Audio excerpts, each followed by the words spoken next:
paracha Noah part de Genèse chapitre 6, verset 9 à Genèse 11. Et au premier verset de la paracha, il est dit ceci, quand nous prenons le premier verset. Ce sont ici les générations de Noé. Ce sont ici les générations de Noé. Noé fut un homme juste. Noé fut un homme juste et intègre en son temps. Et intègre en son temps. Vous voyez, on passe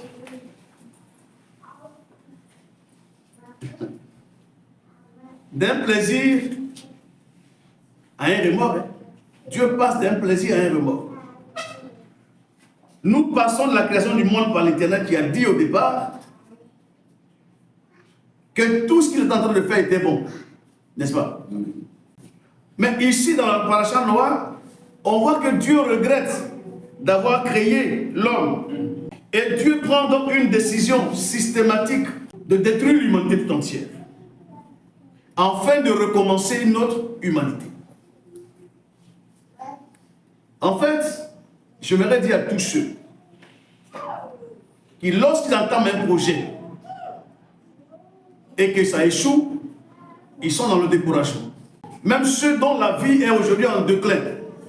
Vous savez, Hachem, le maître de la connaissance des choses, lui-même, il a eu à faire un échec.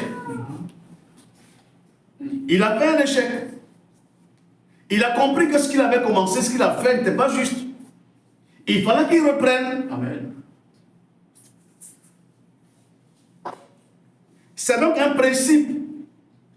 C'est l'un des principes de la réussite. L'échec nous permet de comprendre que le succès et la réussite sont l'œuvre d'une remise en cause perpétuelle. C'est pourquoi ceux qui ne changent pas et qui ne se remettent pas en cause, ils ne peuvent jamais évoluer. Et je parle ici dans tous les domaines de la vie. Sur le plan social, sur le plan professionnel, sur le plan du mariage, sur le plan financier, sur le plan professionnel, dans tous les domaines, l'homme est amené à se remettre en cause pour savoir si ce qu'il est en train de faire est bon. Et cela lui permet de s'améliorer. Vous savez, on ne peut pas travailler sans qu'on ait un objectif. Si Hachem reprend l'humanité, c'est parce que l'objectif qu'il voulait atteindre n'a pas été atteint. Et on n'atteint pas un objectif sans qu'on ait pris des décisions. On peut avoir l'envie de réussir. C'est juste une envie. Mais ce qui va te permettre de réussir, c'est la décision et l'engagement que tu fournis dedans. C'est ce qui t'amène à la réussite.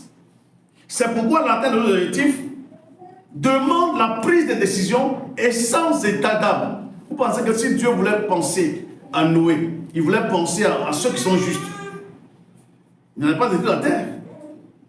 Il a dit, bon, je recommence tout. Ceux qui vont comprendre, qui vont donc s'intéresser, voici la situation.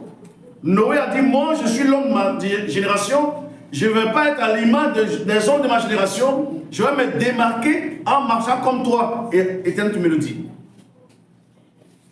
Alors Dieu prend la décision, s'il y a 1000 personnes et une seule personne qui est juste, Dieu prend l'engagement de tuer les 1000 personnes. À un moment donné de votre vie, à un moment donné de la vie, on doit travailler dans un objectif. Et tant que ce n'est pas atteint, tu dois tout mettre en œuvre pour atteindre ton objectif. C'est pourquoi, si tu n'as pas atteint ton objectif, vous savez ce qui va se passer? Les gens t'emploieront, vont t'embaucher pour que eux, tu puisses atteindre eux leur objectif. La réussite, elle est sans état d'âme. Elle ne marche pas avec beaucoup de personnes. C'est celui qui est dans une dimension de réussite, ça lui en marche. On ne côtoie pas celui qui ne peut pas te permettre d'atteindre ton objectif.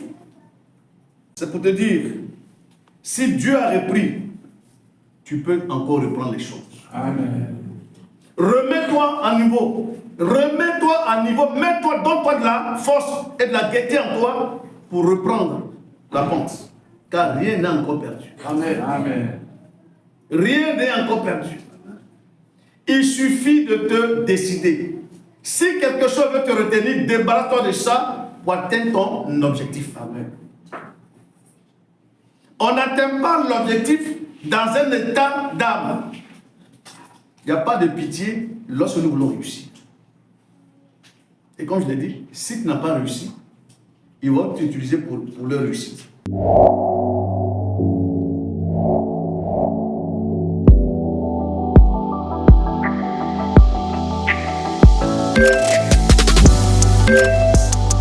Yeah.